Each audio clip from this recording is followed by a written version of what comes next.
Okay, तो इससे पहले हम लोग पढ़ रहे थे कूलम्ब्स लॉ के बारे में। तो कूलम्ब्स लॉ के बारे में आपने क्या पढ़ा था कि it is valid for the point charges, है ना। ये किसके लिए वैलिड है? ये पॉइंट चार्जेस के लिए वैलिड है, ठीक है। अगर ये पॉइंट चार्ज के लिए वैलिड है तो ठीक है, बहुत अच्छी बात है। लेकिन अगर मैं आपसे क्वेश्चन पूछूं कि ये एक रॉड है जिसका लेंथ कैपिटल एल है, टोटल चार्ज क्यू है, जो यूनिफॉर्मली डिस्ट्रीब्यूटेड है अलोंग इट्स लेंथ, तो फाइंड करना है what is the force between this point charge and charge distributed on this. क्या फोर्स होगा? क्या इसमें कूलम्ब्स लॉ वैलिड होगा? क्या वैलिड होगा कूलम्ब्स लॉ? बिल्कुल वैलिड होगा। एक एक चार्ज पार्टिकल्स के बीच में जो फोर्सेस होंगे, इसके वजह से हम लोग पढ़ सकते हैं, कोई दिक्कत नहीं है। इंटीग्रेट भी कर सकते हैं, इंटीग्रेट करके कूलम्ब्स लॉ यहाँ वैलिड है।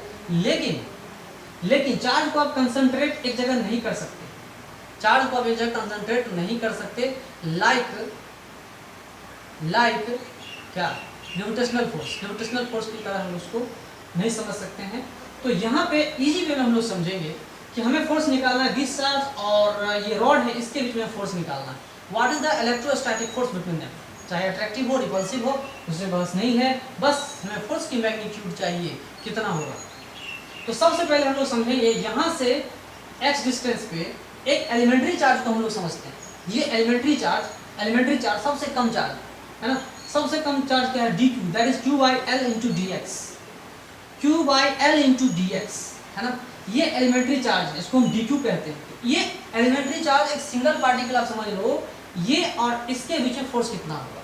That is equal to df, बहुत कम फोर्स होगा, that is equal to df। और लिखेंगे 1/4 पाई एप्सिलॉन, डाइलेक्ट्रिक कांस्टेंट कुछ भी रखो, यहाँ पे फ्री स्पेस मान लेते हैं, थोड़ी देर के लिए फ्री स्पेस मान लेंगे, और फ्री स्पेस नहीं मानते कोई मीडियम मान लोगे तो डाइलेक्ट्रिक कांस्टेंट के लिख देते हैं। तो यहाँ पे हमने इतना लिखा, एक चार्ज क्या है? Q, दूसरा चार्ज क्या है? dq, है ना। K डाइलेक्ट्रिक कांस्टेंट अगर K रखा है, और ये सेपरेशन कितना है? जनरल ये इन दोनों के बीच में सेपरेशन, ये हमने x को लिया, इन दोनों के बीच में सेपरेशन कितना है? That is equal to x square. इस तरह से हम लोग लिख सकते हैं, कोई दिक्कत नहीं है, ठीक है। तो चलिए हम इस तरह से लिखेंगे, कोई दिक्कत नहीं है, q इंटू डी क्यू। तो यहाँ पर ये लिखेंगे 1/4 पाई एप्सिलॉन की वैल्यू जो लिखेंगे q into D Q. D Q की वैल्यू आप लिख सकते हैं q into capital Q divided bye L, है ना, L x square into D x को हम लोग एक जगह रख सकते हैं, कोई दिक्कत नहीं है, ठीक है। dx इंटू एक्स स्क्वायर को इस तरह से लिख सकते हैं। Charge by total length lambda भी लिख सकते हैं, लेकिन यहाँ नहीं दिया हुआ है, कोई दिक्कत नहीं है। तो यहाँ पे हम लिख सकते हैं 4, यहाँ पे डाइलेक्ट्रिक कांस्टेंट हमने के नहीं लिखा है, लिख सकते हैं, कोई दिक्कत नहीं है। 4 पाई एप्सिलॉन एल के कैपिटल Q, इसको इंटीग्रेट करेंगे माइनस x, और यहाँ पे डिस्टेंस की वैल्यू अगर फाइंड करना चाहिए तो कहाँ से कहाँ तक है? D से लेकर यहाँ एक इंड क्या है? डिस्टेंस क्या है? लोअर इंड क्या है? D, और दूसरा इंड क्या है? D प्लस L, ये लिखेंगे D प्लस L, ठीक है। तो यहाँ पे हम लोग इंटीग्रेट करके देख सकते हैं कि क्या वैल्यू आ रहा है। जो इंटीग्रेशन करने के बाद जो हमारे पास वैल्यू आ रहा है वो क्या आ रहा है? तो टोटल इंटीग्रेशन अगर हम लगाते हैं तो फोर्स बनेगा, टोटल फोर्स कितना होगा? तो हमें इंटीग्रेशन से फाइंड करना होगा। Force is equal to 1/4 pi epsilon into L into K, है ना। और यहाँ पे क्या आएगा? अगर ये माइनस साइन आ रहा है तो ऊपर नीचे लिमिट को कर देते हैं, तो कितना आएगा? 1 minus D minus 1 plus D by L. तो इसको आप समझ सकते हो कि क्या आएगा? 1/4 pi epsilon L into K, यहाँ पर ये आ रहा है ऊपर में L, ये आ जा रहा है L, और यहाँ लिखेंगे D प्लस L, है ना जी। तो इस तरह से L से L कैंसिल हो गया। जो कहानी है हमारे पास कुछ इस तरह से, चार्जेस कहाँ गए भाई? तो चार्जेस गायब हो गए थे, अब चार्जेस आएंगे Q इंटू कैपिटल Q, है ना, small q capital Q, small q capital Q, 4 पाई epsilon into dielectric constant D into D plus L, ठीक है। ये हमारे पास कहानी बन के आ रहा है। क्या आपको डायमेंशनल ये सही दिख रहा है? बिल्कुल सही है। इसमें बहुत सारे केस हम लोग स्टडी कर सकते हैं। पहला केस ये समझो कि suppose that L is very very larger than small d, तब फोर्स कितना होगा, तब फोर्स इज इक्वल टू लिखेंगे small Q capital Q 4 pi epsilon not into capital के, और लेंथ जो है बहुत बड़ा है ना, बहुत बड़ा है, तो क्या होगा स्मॉल d से स्मॉल d कैंसिल हो जा रहा है, तो d इंटू कैपिटल L लिख सकते हैं, कोई दिक्कत नहीं। लेकिन इसी केस में अगर मैं दूसरा केस लूँ कि L is very very larger than, अच्छा L is very very larger than d, मतलब ये जो d है बहुत का मतलब ये पॉइंट चार्ज इसके नज़दीक में है, तो सिचुएशन कुछ इस तरह से आ रहा है। L is very very less than small d, उस सिचुएशन में फोर्स कितना होगा, तो Q into capital Q 4 pi epsilon not into K, और इसमें L को हम लोग भूल जाएंगे, ये आएगा d²।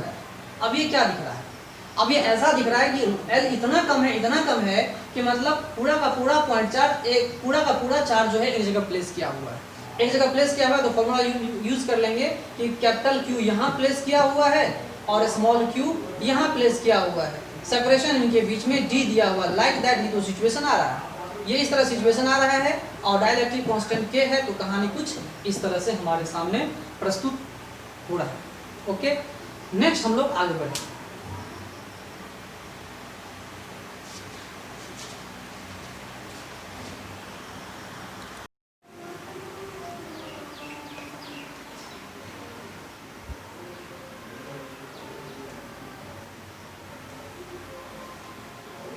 Good morning all of you, है ना।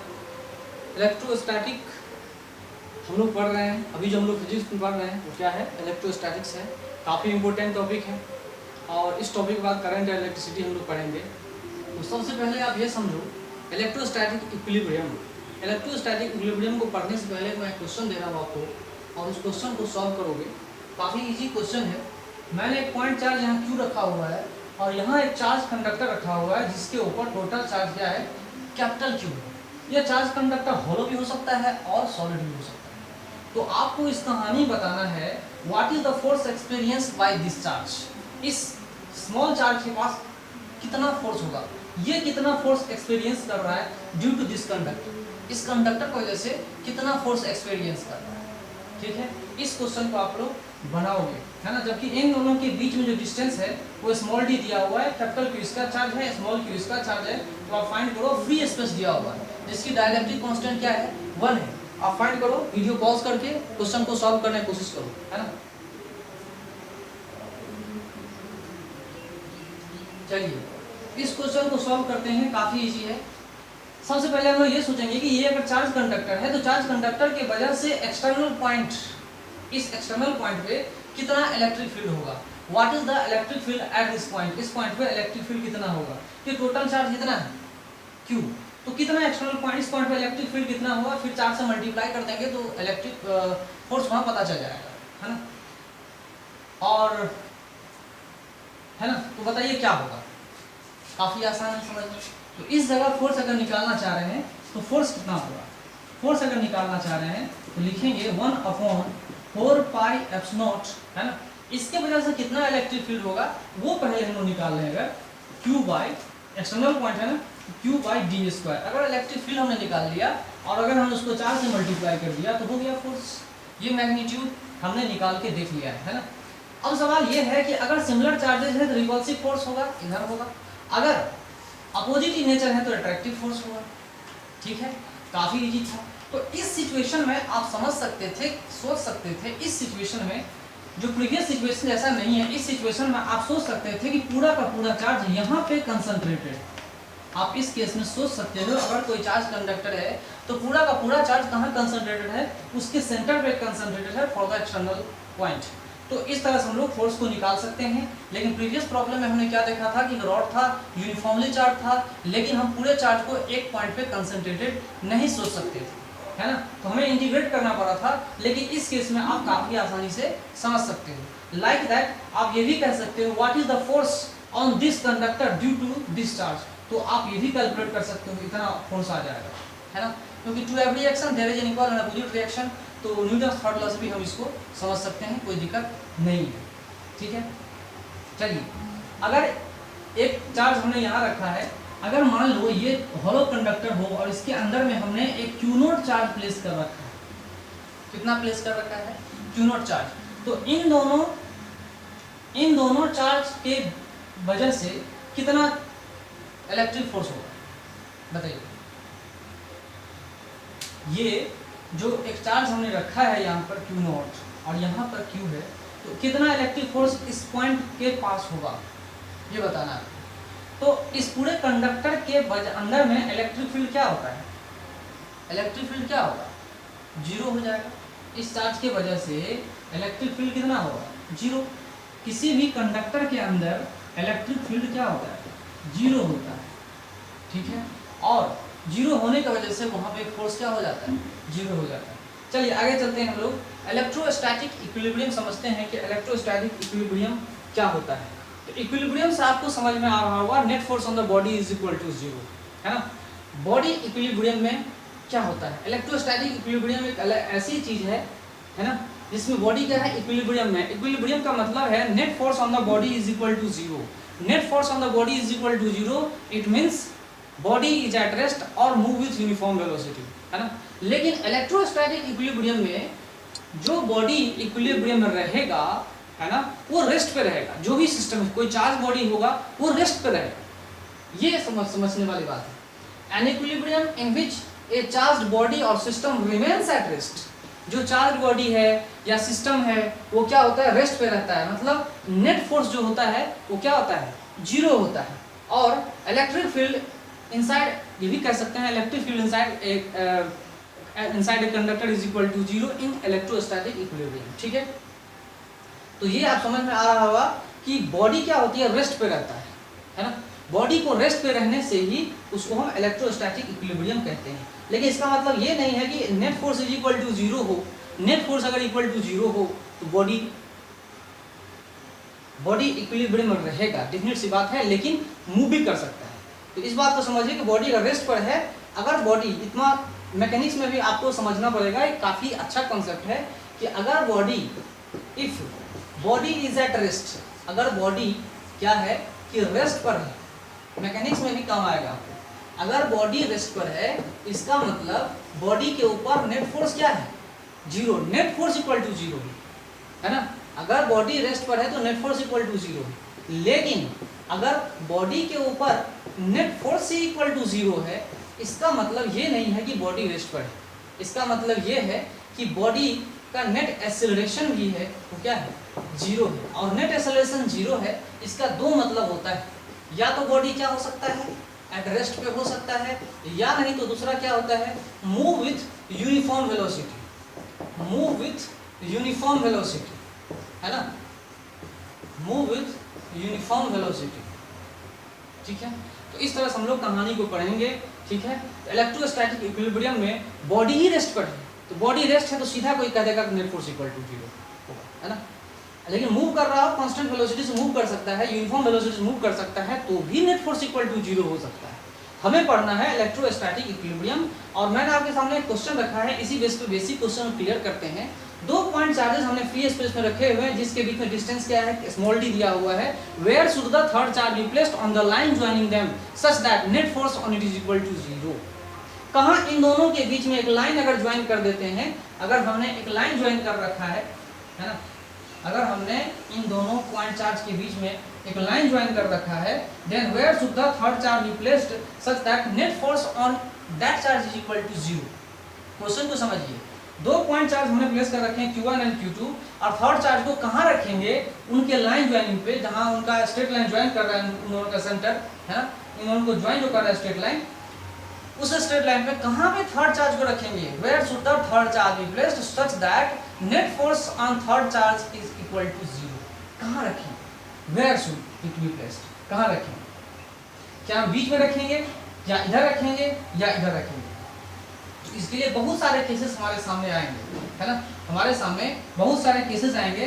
पहला केस हम रखेंगे सिमिलर चार्जेस का, पहला केस रखेंगे क्या, सिमिलर चार्जेस। सिमिलर चार्जेस का कहानी हम लोग पढ़ें। सिमिलर चार्जेस का कहानी क्या है, सिमिलर चार्जेस, ठीक है।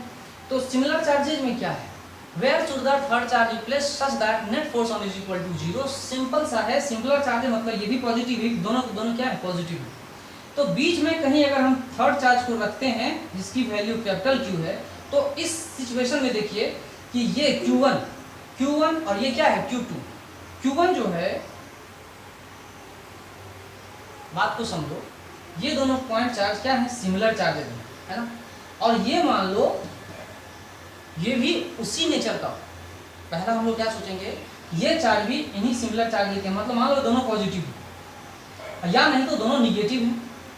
अगर ये दोनों पॉजिटिव हैं तो ये भी पॉजिटिव मान लेंगे पहला केस में, या नहीं तो ये दोनों निगेटिव हैं तो ये भी निगेटिव है, ऐसा हम सोच के चलते हैं।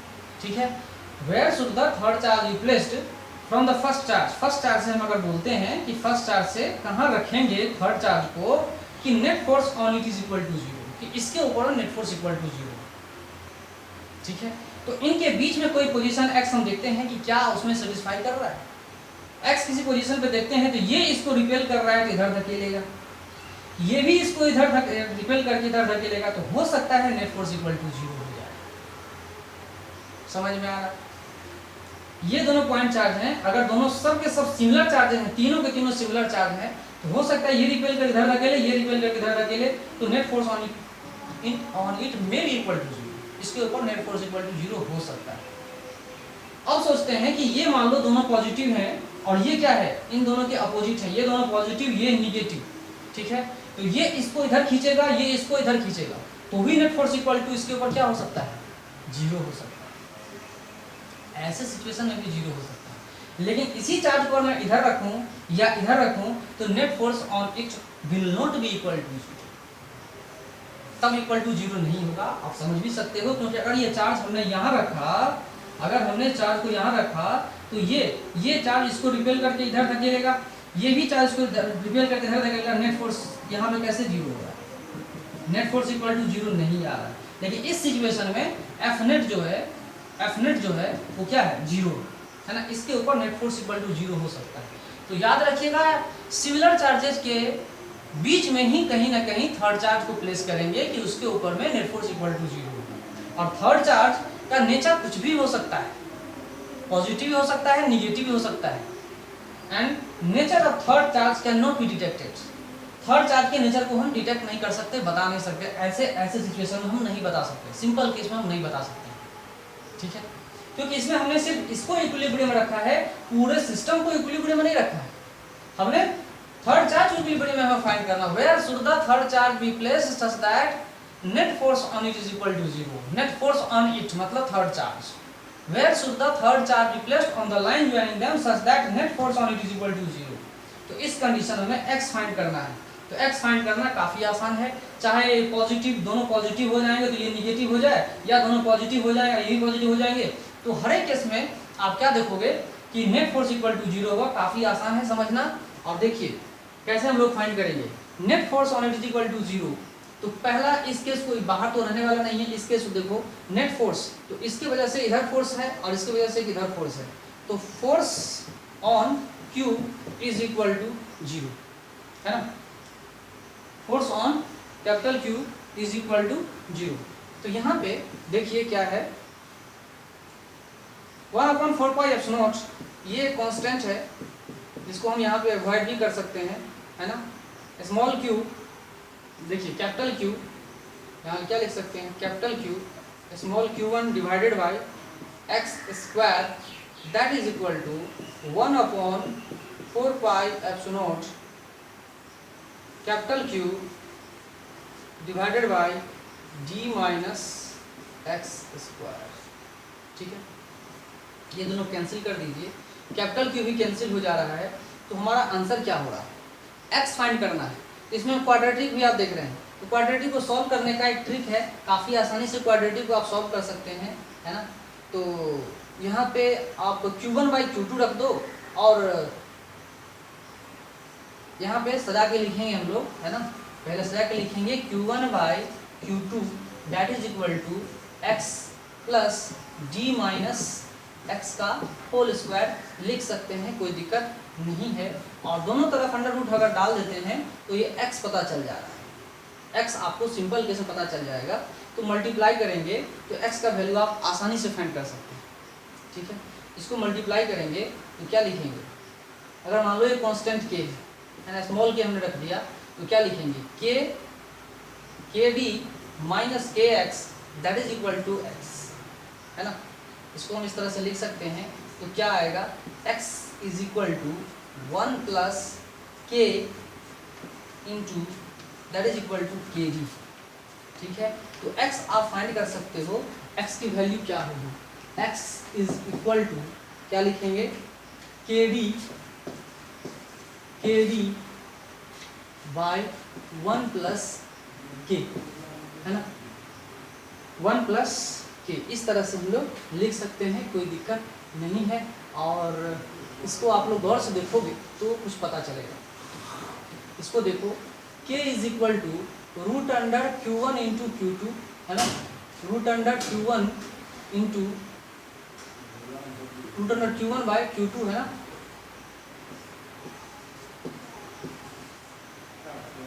डी, और नीचे भी लिखेंगे 1 plus root under Q1 by Q2, है ना। चलिए, तो ये हमें फाइंड करना है। तो अगर मैं इन दोनों इक्वेशनों को यहाँ अगर रूट अंडर Q2 लिख देते हैं तो ये कुछ सिंप्लीफाई होकर कुछ इस तरह से आएगा, root under Q1 into d divided by क्या, root under Q1 plus root under Q2। ठीक है, ये पोजीशन है। इससे हम कैपिटल की वैल्यू फाइंड नहीं कर सकते, लेकिन x की वैल्यू जरूर फाइंड कर सकते हैं। x की वैल्यू इसमें आराम से हम फाइंड कर सकते हैं। तो बहुत सारे केसेस हैं, मान लो कि Q1 की वैल्यू, मान लो Q1 की वैल्यू 4 कूलम दे दे और Q2 की वैल्यू 9 कूलम दे दे, उस केस में बताओ, और सेपरेशन उनके बीच में दे दे, सेपरेशन उनके बीच में 2 मीटर डाल दे, सेपरेशन उनके बीच में 2 मीटर डाल दे, then what is the position of third charge on the line joining them such that net force on it is equal to 0। तो उस कहानी हम लोग x को इजी वे में फाइंड कर सकते हैं, फॉर्मूला लगाएंगे और आंसर पाएंगे। रूट अंडर Q1 मतलब आता है 2, रूट अंडर Q1 मतलब 2, और ये d का मतलब आ रहा है 2 मीटर, है ना, divided by root under Q1 that is equal to 2 plus root under Q2 that is equal to 3, है ना। तो कितना आ रहा है, 4/5। ये क्या आ रहा है, 4/5 मीटर। 4/5 मीटर जो आ रहा है, आपको इस बात से पता चल रहा होगा कि 4/5 0.8, इसको हम क्या लिख सकते हैं, 0.8 मीटर। ये बीच में नहीं, मिडिल पार्ट पोर्शन नहीं है, ये इधर है ना, ये किधर है, इधर है, मतलब सेंटर पॉइंट से ज़्यादा डिस्चार्ज की मैग्नीट्यूड है, वहाँ पे हम इस चीज़ को देख पा रहे हैं। कहाँ देख पा रहे हैं, इस पॉइंट के नज़दीक देख पा रहे हैं। ऐसा क्यों हो रहा है, ऐसा क्यों हो रहा है, where should the third charge be placed such that net force on it is equal to 0, है ना। तो यहाँ पर x की वैल्यू क्या है, ठीक है, तो क्या ये सही है, देखिए,